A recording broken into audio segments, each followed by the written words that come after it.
Pemberian sertifikat penghargaan kepada kelompok panitia pemungutan suara atau KPPS yang telah sukses dalam menjalankan tugas negara pada Pesta Demokrasi Pemilu Serentak 2024 kemarin, seperti dilakukan pengurus lingkungan RW 21 Desa Ciangsana, Kecamatan Gunung Putri, Kabupaten Bogor. Pada pembubaran panitia yang dilakukan di Taman Wisata Hutan Jati Ciangsana Minggu kemarin, patut dilakukan sebagai penghormatan atas tugas berat tersebut.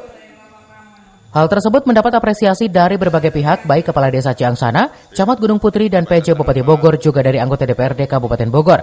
Seperti yang disampaikan anggota DPRD Kabupaten Bogor fraksi Partai PKS Ahmad Fatoni, yang juga mencalonkan kembali dari partai yang sama.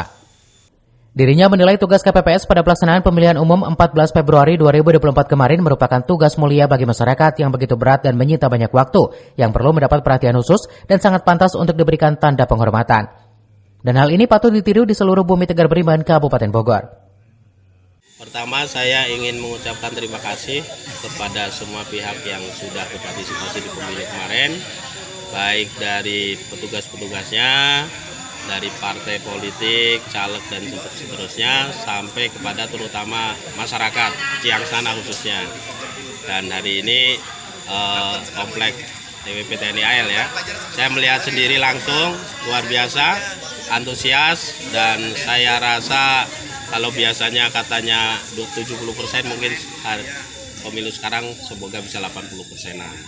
Dan itu satu kondisi yang sangat bagus, kesadaran makin meningkat, dan dengan begitu harapannya nanti akan menghasilkan wakil rakyat dan pemimpin yang akan membawa Indonesia lebih maju.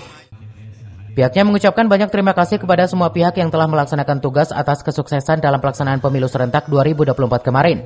Bahkan peran serta semua pihak antusias warga pemilih di Kabupaten Bogor meningkat hingga mencapai 80% lebih.